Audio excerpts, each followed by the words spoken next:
నమస్కారం. ఈ మధ్యకాలంలో మనము ఒక మోడర్న్ లైఫ్ స్టైల్కి బాగా అలవాటు పడిపోయాము. ఈ లైఫ్ స్టైల్స్ వల్ల కూడా మనం కొన్ని వ్యాధుల్ని కోరి తెచ్చుకుంటున్నాము. అందులో ఒకటైంది సర్వైకల్ స్పాండిలైసిస్. దీని ఆయుర్వేదంలో మనము గ్రీవ సంధిగత వాత అంటాము. ఇక్కడ ఏమైందంటే మనకి ఎక్సెసివ్ వేర్ అండ్ టేర్ అనగా మన ఒక మెకానికల్ లైఫ్లో అలవాటు పడడం వల్ల ఈ ఎక్సెసివ్ వేర్ అండ్ టేర్ వల్ల మనకి సర్వైకల్ స్పాండిలైసిస్ బాగా ప్రభావం చూపిస్తుంది.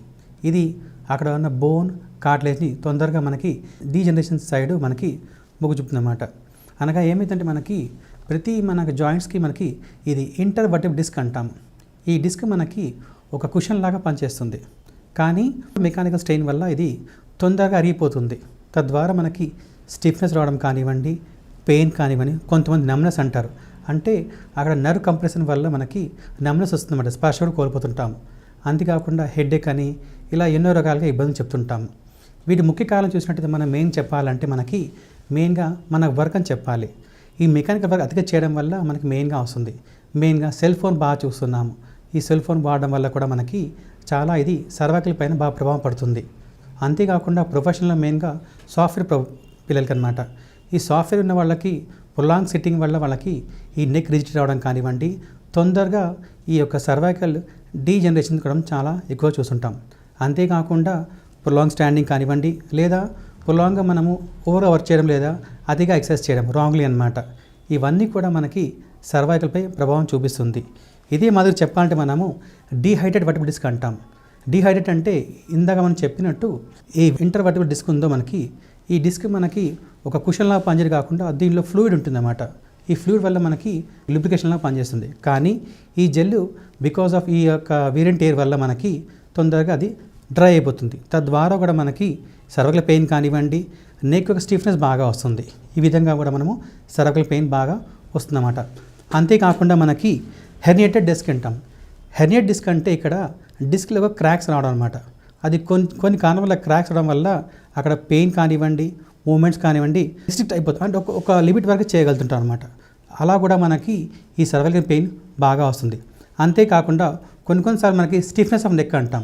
కొన్ని లిగమెంట్స్ వల్ల నెక్ మజిల్ స్టిఫ్నెస్ బాగా పెరుగుతాయి. అప్పుడు మనకి ఈ సర్వైకల్ పెయిన్ బాగా వస్తుంది. అదే మాదిరిగా ఇంజురీస్, కొన్ని దెబ్బలు తగడం వల్ల కూడా మనకి సర్వైకల్ స్పాండిలైటిస్ బాగా చూస్తుంటాము. ఇది కాకుండా ఆక్యుపేషన్ పరంగా అంటే బిజినెస్ కానీ మన ప్రొఫెషన్ పరంగా కూడా ఈ వ్యాధులు చాలా వస్తుంటాయి. ఇందాక చెప్పిన టీచర్స్ కానివ్వండి, ఎక్కువ సాఫ్ట్వేర్ ప్రొఫెషన్స్ కానివ్వండి, లేదా ఈ సెల్ ఫోన్ ఇలాంటివి వాడడం కూడా మనకి ఇలాంటివి బాగా చూస్తుంటాం. దీనికి మెయిన్గా మనం ఒక రెమెడీస్ చెప్పాలంటే ఫస్ట్గా మనము ఇందులో యోగా చాలా బాగా యూజ్ ఉంటుంది. ఎందుచేతంటే యోగా చేయడం వల్ల మనకి ఈ స్టిఫ్నెస్ తగ్గుతుంది. అంతేకాకుండా సర్క్యులేషన్ బాగా పెరగడం వల్ల కూడా మనకి ఆ పార్ట్లో పెయిన్ తగ్గించగలుగుతాం. పెయిన్తో పాటు ఇన్ఫ్లమేషన్ కూడా బాగా పోతుంది. ఈ విధంగా మనకి యోగాలో కొన్ని ఆసనాస్ ఉన్నాయన్నమాట, స్పెషల్లీ ఈ స్పాండిలైటిస్ కోసమని. ఈ చేయడం వల్ల మనకి ఆ సర్వైకల్ స్పాండిలైటిస్ కానివ్వండి ఆ పెయిన్ బాగా తగ్గుతుంది. తద్వారా మనం దీని నుంచి బాగా రిలీఫ్ పొందగలం. అంతేకాకుండా మనకి ఇక్కడ మెయిన్గా ఈ సర్వైకల్ పెయిన్కి మసాజ్ బాగా ఇది ఉంటుంది. అంటే పంచకర్మలు మనము అభ్యంగా అంటాం అన్నమాట. దీనివల్ల మనకి కొన్ని రకాల ఆయిల్ రాయడం వల్ల కానీ, లేదా పిచ్చిదారణ అంటాం. అంటే ఒక ఆయిల్ని మనము ఒక కాటన్లో డిప్ చేసి అక్కడ లూక్ ఫామ్ పెట్టడం వల్ల కూడా మనకి ఆ ఏరియాలో మనకి ఒక సాఫ్ట్నెస్ వచ్చేసి పెయిన్ తగ్గడమే కాకుండా మనకి అలాగే ఇన్ఫ్లమేషన్ తగ్గుతుంది. తద్వారా కూడా మనము పెయిన్ని బాగా తగ్గించుకోగలం. హోమ్ రెమెడీస్ చేసినట్టయితే మెయిన్గా గార్లిక్ బాగా పనిచేస్తుంది. గార్లిక్ని మనము 2-3 క్లోవ్స్ తీసుకొని దాన్ని పేస్ట్ చేసి అక్కడ అప్లై చేయడం వల్ల సర్వైకల్ పైన అప్లై చేయడం వల్ల నెక్ పైన ఇది స్థానికంగా మంచి ప్రయోజనం ఉంటుంది. అక్కడ అప్లై చేయడం వల్ల మనకి పెయిన్ తగ్గుతుంది, ఇన్ఫ్లమేషన్ తగ్గుతుంది. అంతేకాకుండా సర్క్యులేషన్ బాగా పెంచుతుంది. తద్వారా మనకి తొందరగా ఈ స్పాండిలైటిస్ని బయటపడగలం. పసుపు చాలా మంచిది. పసుపు కూడా మనకి యాంటీ ఇన్ఫ్లమేటరీ గుణాలు చాలా ఉన్నాయి. అండ్ ఇది మైల్డ్ పెయిన్ కిల్లర్గా బాగా పనిచేస్తుంది. ఇది విత్ మిల్క్ తీసుకుంటే చాలా మంచిది. ఈ విధంగా మనము సర్వైకల్ పెయిన్ని మనం తీయగలం. ఇంకా నువ్వుల నూనె చాలా మంచిది. ఎందుకంటే నువ్వుల నూనె మనకి ఉష్ణవీర్యం అంటాం అనమాట.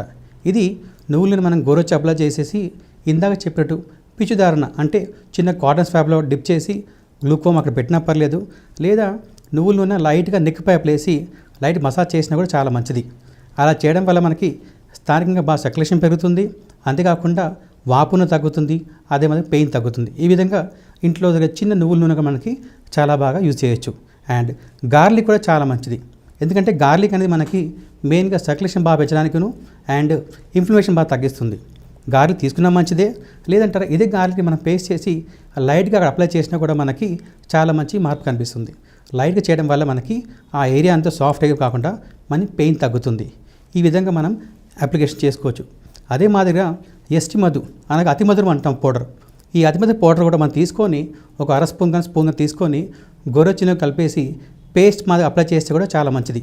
తద్వారా మనకి అక్కడ పెయిన్ తగ్గడం కాకుండా ఇన్ఫ్లమేషన్ తగ్గుతుంది అండ్ లిగమెంట్స్ మనకు అవన్నీ ఉన్నాయో అవన్నీ కూడా ఫ్రీ అవుతాయి అన్నమాట. ఈ విధంగా మనము చిన్న చిన్న హోమ్ రెమెడీస్తో కూడా చేసుకోవచ్చు. అంతేకాకుండా ఈ సర్వైకల్ స్పాండిలైటిస్ మనము పెయిన్ని బట్టి కూడా నెక్ సర్వైకల్ క్యాప్స్ పెడితే చాలా మంచిది. ఈ సర్వైకల్ క్యాప్స్ పెట్టడం వల్ల మనకి ఏదైతే సాధారణంగా C3, C4 కామన్గా అంటామన్నమాట. ఇవి ఏదైతే బయటకు వచ్చి ఉంటాయో అవి మనకి క్యాప్ పెట్టడం వల్ల రిలీఫ్ వచ్చేసి తద్వారా మనకి పెయిన్ కానీ ఆ నమ్మనస్ తగ్గుతుంది.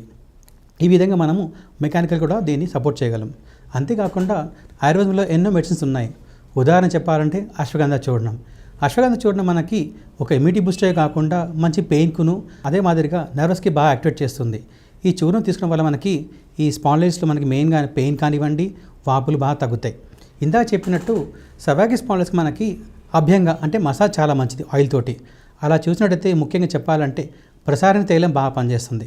అదే మాదిరిగా మహానారాయణ తైలం కానీ లేదా విషగర్భ తైలం ఇవన్నీ కూడా మనకి పెయిన్కి బాగా పనిచేస్తాయి. ఇది అప్లై చేయడం వల్ల మనకి మంచి రిలీఫ్ వచ్చేసి ఎటువంటి ఇబ్బంది లేకుండా మనము సర్వైకల్ పెయిన్ తగ్గించుకోగలం. అదే మాదిరిగా మనకి టాబ్లెట్స్ పరంగా చూసుకున్నట్టయితే వాతగుజం కానివ్వండి, లేదంటారా గుగ్గులు పరంగా చూసినట్టే మహాయోగ గుగ్గులు ఇవి బాగా పనిచేస్తుంది. ఇది మనకి మెయిన్గా గుగ్గులు అనేది మనకి వాత వ్యాధి తగ్గడానికిను అలాగే పెయిన్ తగ్గిస్తుంది. పెయినే కాకుండా ఎక్కడైతే ఇన్ఫ్లమేషన్ వచ్చిందో అది మనకి బాగా దీనివల్ల తగ్గిపోతుందన్నమాట. ఈ విధంగా మనము ఈ సర్వైకల్ పెయిన్ని మనము మెయిన్గా వేరింటిని కాకుండా కాపాడుకుంటే చాలా మంచిది. అంటే మెయిన్గా మెకానికల్ వచ్చే పెయిన్ కాబట్టి చిన్న చిన్న యోగాస్ కానివ్వండి, కొన్ని మనము అతిగా ఈ సెల్ ఫోన్ కానివ్వండి, లేదంటారా మూమెంట్స్ తగ్గిస్తే చాలా మంచిది. తద్వారా మనకి ఎటువంటి ఇబ్బంది లేకుండాను ఈ పెయిన్ నుంచి బాగా మనం తొందరగా కోలుకోగలం.